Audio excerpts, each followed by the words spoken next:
This week on The Watchman, we visit one of Israel's most powerful and moving sites, Yad Vashem. In a time when Israel's enemies seek to wipe her off the map, Israel's memorial to victims of the Holocaust is a reminder that the church must stand up with one voice to say, never again. The responsibility to honor non-Jews who helped Jews during the Holocaust. We call them righteous among the nations. Hear about the brave Christians who risked their lives to help the Jewish people, and the amazing tale of how one teenage girl defied the odds and survived the Holocaust. It's The Watchman. It's Christians United for Israel, only on TBN.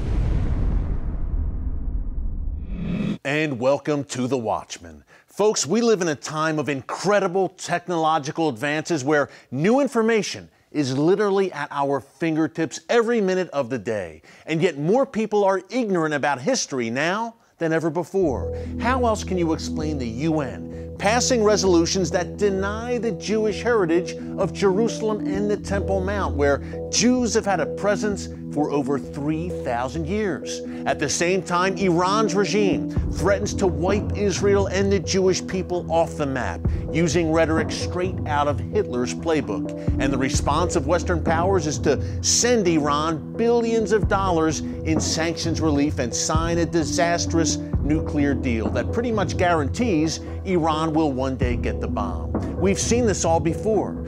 First, the Nazis delegitimized the Jewish people and led boycotts against them. Then the Jews were dehumanized by Hitler and his henchmen. And finally came a horrific genocide that snuffed out 6 million Jewish lives. Ladies and gentlemen, those who do not learn from the mistakes of the past are doomed to repeat them.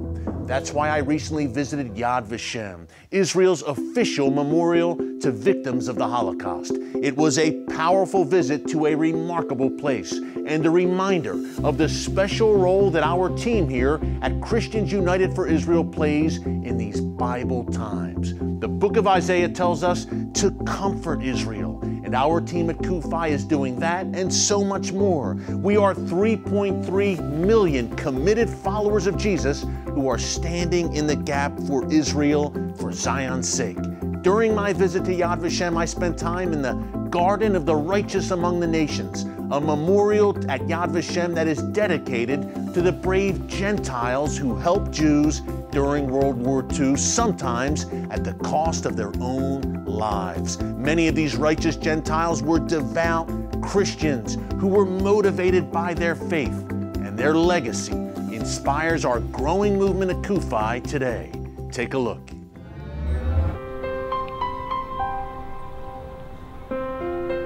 Cheyenne, thanks so much for joining us today, and wow, what an honor to be here at Yad Vashem.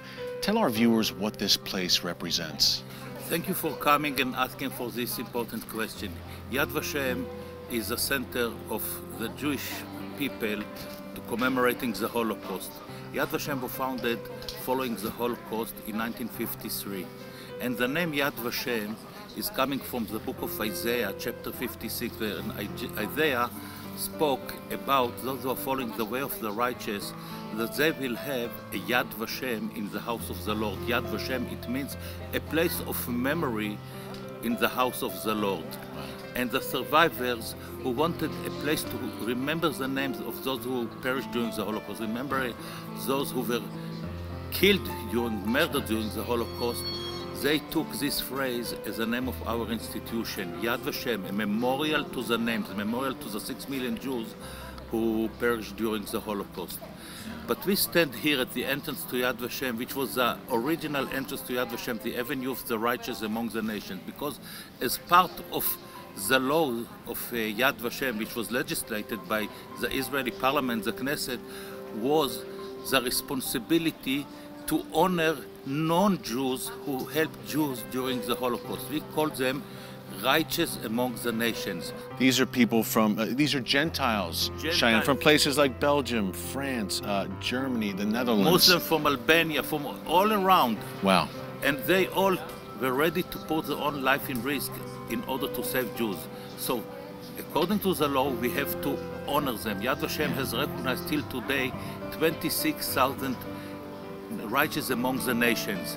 Cheyenne, thank you so much. Thanks for bringing us inside to Yad Vashem today. What an honor.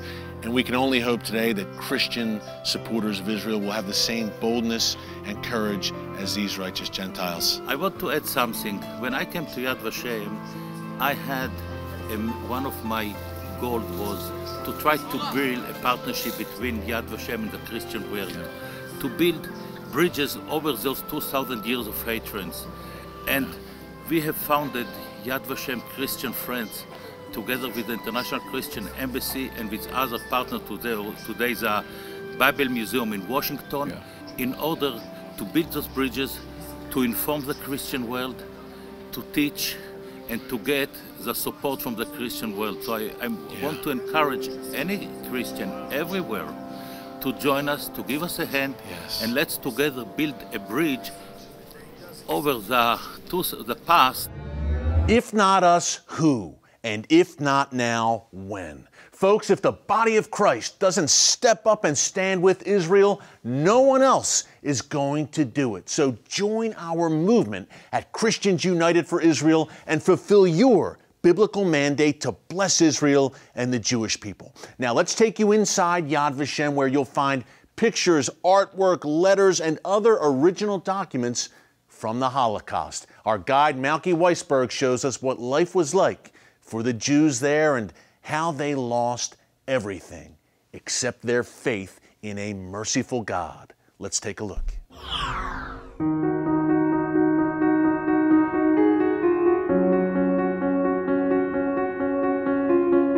We entered the Holocaust History Museum, which everyone would expect to start with horrible pictures of death and dying and corpses, etc. We start this museum with life, because in order to understand the magnitude of the loss that the Jewish people experienced during the Holocaust, we have to understand what they had before. What was life like before? And a very famous Israeli photographer by the name of Michal Ravner put together a very interesting screen in front of us with pictures that she took, actual, live, real pictures from the 1920s and early 30s of Jews and their life before. And by watching this exhibit and watching this film, you get a feeling for regular life and regular people. And it's a very important message for us here in Yad Vashem. This was regular life, and all of a sudden this regular life stops, and we're on the gray, unfinished flooring, showing us how shocking and how different and how unusual it was for people to just leave everything that was normal and get to everything that was not. And if you take a look at the architecture, the building is a triangle, digging into the ground like a saw, making the cemetery for the 6 million who were not given proper Jewish burial. And you notice we're underground. The museum is also built like a maze, ins and outs and under and over, and you get lost in here. What's the message? That's how the Jews felt. They were looking for a place to hide, a place to run, a place to exist when their existence was being snuffed out. We're standing in front of the cattle car that we have here in Yad Vashem. I don't think we could ever imagine the feelings going through people who are pushed together on a cattle car meant for animals and being taken to a place where they are about to be slaughtered. We're standing at the Rappaport Memorial in the Warsaw Ghetto Square, and this is a replica of Nathan Rappaport's piece of art which stands in Poland, in Warsaw. The interesting thing about the Rappaport Memorial and the bricks is those were bricks that Hitler's people bought in order to make a monument to Hitler when they win the war. But it didn't happen, thank God, and instead it was used for a memorial for the Jews. And you'll take a little look at the artwork here, and here you have the Jews of Warsaw being forced into the death camps, being forced onto the trains, and you see despair and you see a lot of sadness.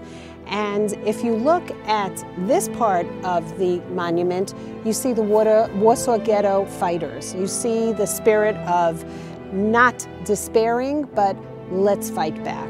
That is Beit Zayit, and that is Mevaseret. This is all very, very beautiful view. And after I give a tour, it's very exciting to give a tour of the destruction and come out to this, because this is a tour of the rebirth of Jewish families growing and children laughing, and something that Hitler never planned on. Every day in our prayers we say, V'li Yerushalayim ircha berachamim tashuv. And to Jerusalem, your city, in my mercy will you return. And return we have, big time. When we come back, the story of a Jewish teenager during the Holocaust whose faith and will to live helped her overcome unbelievable odds. And there's a twist to this story you will not see coming. You don't want to miss it. It's The Watchman. It's Christians United for Israel, only right here on TBN. Don't move. Christians United for Israel was created for such a time as this. God has raised Kufai up at this moment in history to stand between Israel and those who seek to destroy the Jewish state. Israel's enemies are on the move.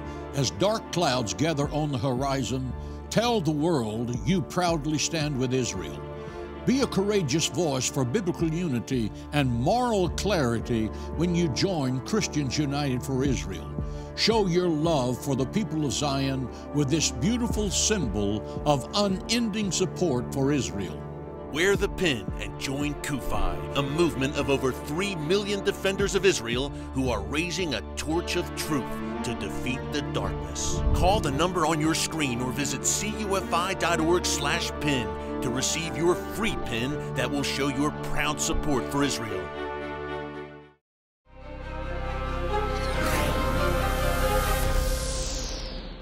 And welcome back to The Watchman and our special look inside Yad Vashem, the World Holocaust Remembrance Center in Jerusalem. Now, before the break, our tour guide, Malky Weisberg, showed us what life was like for the Jews during the Holocaust. Now she'll share the story of a Jewish teenager named Rivka, who was the daughter of a rabbi. Her story of survival during the Holocaust is unlike any I have heard. Listen to this.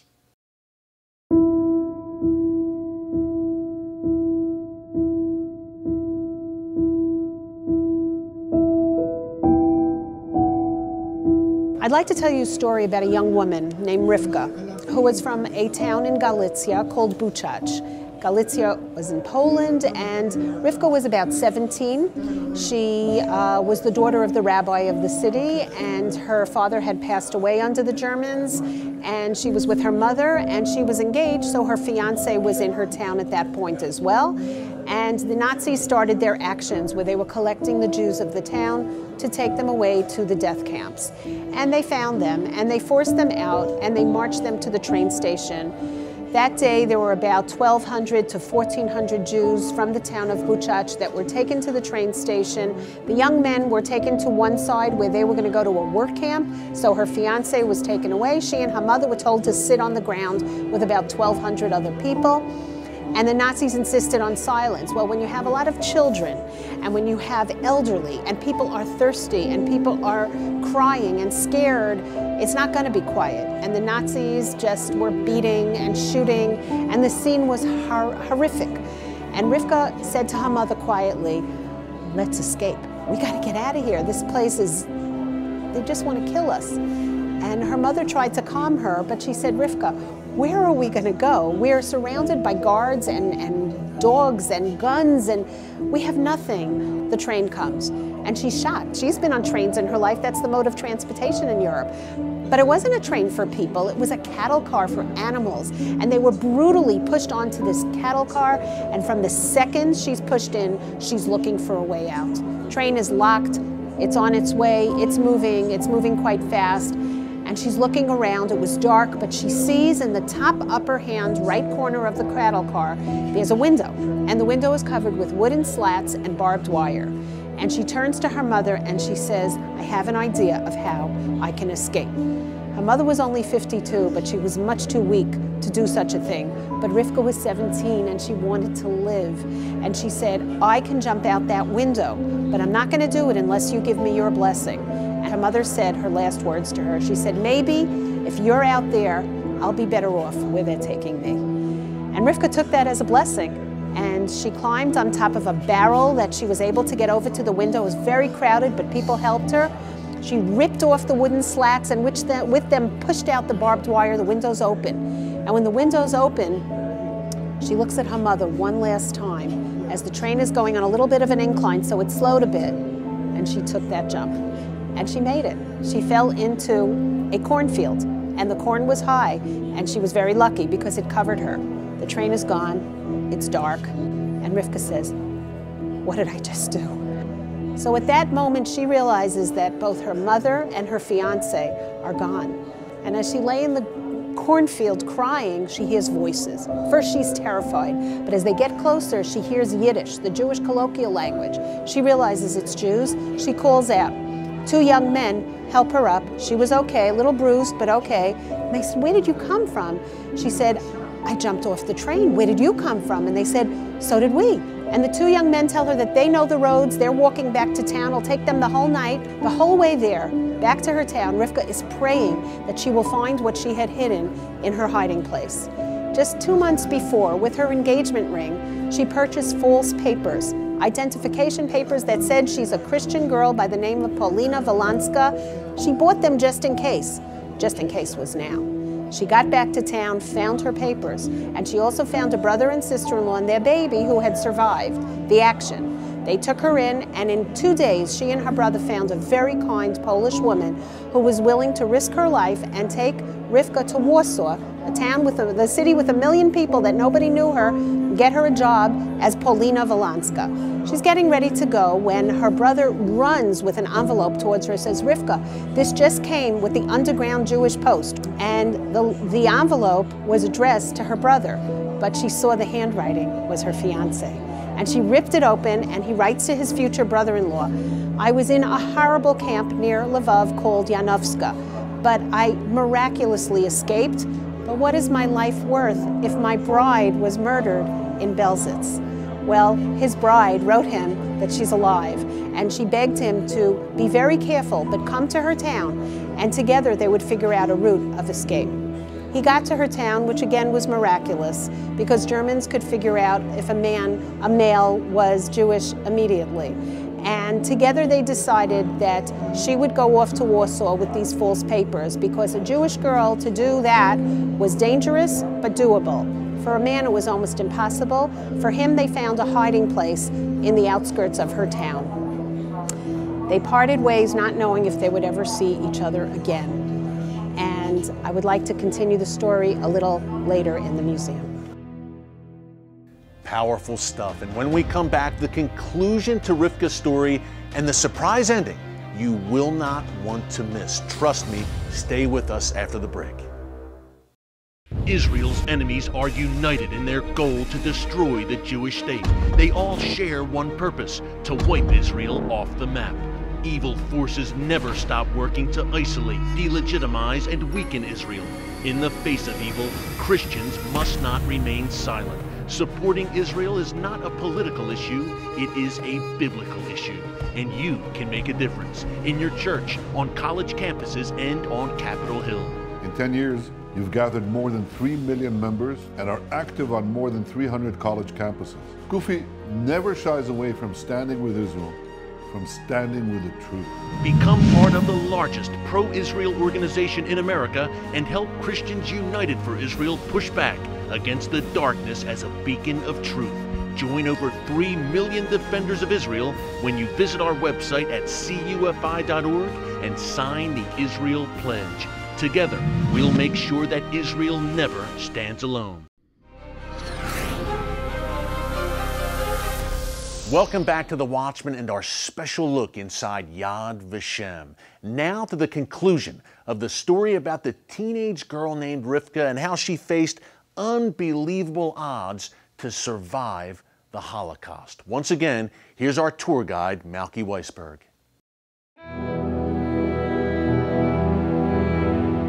Rivka arrives in Warsaw with a new identity and works for a young couple that has a little girl, and everything's going okay for about 2 weeks. Christmas Eve, her employers had some family members for dinner, and she had to help serve the dinner. And when she walked in with the tray, the man who was sitting at the table, one of the guests, was a man from her town. Obviously, her cover was blown very quickly because he said, "Miss Rivka," with a lot of respect. She was the rabbi's daughter. "What are you doing here?" She almost dropped the tray of food. The employers obviously understood what was going on, and the next morning, the woman said to her, "Look, we're very happy with you. You're lovely with our child, but it's too dangerous for us to keep you. We will not give you to the police, but you have to leave our home." She's in a city with 1 million people with no money and a false identity. Where is she going to go? But she had such a will to live that she bought a newspaper, she looked in the want ads, and she found another job. And this happened to her 3 times, that she was suspected of being a Jew and she had to run. And the last time, the Poles had an uprising against the Nazis, and they lost miserably. Many Poles were taken prisoners, among them Rivka, as a Pole. Every morning she would wake up and think, what if they suspect I'm a Jew today? And for 8 long months, this fear and terror went on, until finally Rivka arrived with the group to Schleswig, Germany. But the British were there, the war was over, and they were going to be freed. With great excitement and hope, she went to the British officer who was interviewing all the prisoners of the Germans. And she said, "These are my papers." And he said, "Paulina Wilanska?" She goes, "Not really. Really, my name is Rivka Willig. I'm a Jewish girl who's been living under false identity to survive. And I want to go back to my people. I want to be able to be a Jew again, and I want to find out what happened to my family." Rivka was taken to a DP camp right near Bergen-Belsen called Cella, where she was able to be a Jew again, to have kosher food, to celebrate the Sabbath, to be with other Jews. But she, in 3 short weeks, found out that her entire family had been murdered. Rivka was alone in the world, but what happened to her fiancé? There was a rabbi in Bergen-Belsen who took her under his wing. He knew her family from before. And he said, "Rivka, you go back to studying." She was studying to be a teacher. She was already teaching in the DP camp. "I will look for your fiancé, and I'll give you updates." And at the end of the year, the rabbi called her to his office and said, "Rivka, I'm so sorry, but we can't find him, and the odds are that he's not alive. And we really think that you have to accept that and try to marry somebody else." Rivka, as we know her from the story, was not a person to be easily told what to do. She had an opinion, and if she believed in something, she did it. And she believed that her fiancé was alive. And she said, "I cannot marry anyone else until I go back to the last place where he was hiding 3.5 years ago and try to find him. And if I don't, I will come back." And that Friday, before the Sabbath, before Rivka was traveling, the rabbis were sitting in their offices dealing with a lot of Jewish legal problems that came up after the war. And a young man came into the office as they were getting ready to close up for the Sabbath, and he says, "Excuse me, could someone help me?" And the 3 rabbis with their long white beards look at him and said, "We're really sorry, but it's the end of the day. Please come back Sunday." He looked so broken that one of the rabbis said, "Wait, I'm walking out, walk out with me, and we'll see, maybe." He said, "I'm looking for my bride. We were engaged. We lost each other now 3.5 years. I knew the name that she assumed, her Polish name. I went back to Warsaw to look for her. Nobody knows what I'm talking about." And the rabbi said, "What was her name?" Her name was Rivka Willig, and the rabbi turned as white as his beard. And he said, "You can stop your search." And Yisrael got very scared. He said, "What happened?" "She's alive. She's fine." And Rivka and Yisrael were reunited and married in a DP camp in 1946. And I am their 4th child. This is the story of my parents, and this is why I work in Yad Vashem. Yad Vashem believes in keeping the memories alive, and so obviously do survivors and second generations. Admit it, you did not see that ending coming. Thanks so much to Malky Weisberg for an incredible story and an incredible tour of an amazing place, Yad Vashem. Coming up, my final thoughts on why the Holocaust matters to you today as a follower of Jesus. It's The Watchman. It's Christians United for Israel, only right here on TBN. Stick around. Christians United for Israel was created for such a time as this. God has raised CUFI up at this moment in history to stand between Israel and those who seek to destroy the Jewish state. Israel's enemies are on the move. As dark clouds gather on the horizon, tell the world you proudly stand with Israel. Be a courageous voice for biblical unity and moral clarity when you join Christians United for Israel. Show your love for the people of Zion with this beautiful symbol of unending support for Israel. Wear the pin and join CUFI, a movement of over 3 million defenders of Israel who are raising a torch of truth to defeat the darkness. Call the number on your screen or visit cufi.org/pin to receive your free pin that will show your proud support for Israel.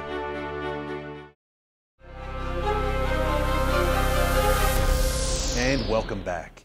I made the point earlier in the show, if not us, the body of Christ, who? And if not now, when? Folks, if the body of Christ doesn't stand up, speak out, and stand with Israel and the Jewish people, no one else is going to do it. Think about it. Europe, the UN, Russia, China, the Islamic world, are they going to stand with Israel? I think not, but guess who is? 3.3 million committed Christians who comprise Christians United for Israel. We are America's largest pro-Israel organization. You need to join this movement. You see the URL on your screen, you see the phone number, call us, visit cufi.org, and remember the blessings. God Almighty says in the book of Genesis, I will bless those who bless Israel, I will curse those who curse Israel. So be blessed. Join our movement here at Christians United for Israel, and let's get ready to stand up because good things are coming. Well, thanks for joining us this week on this very special edition of The Watchman from Yad Vashem. Until next time, God bless you. And remember, never hold your peace.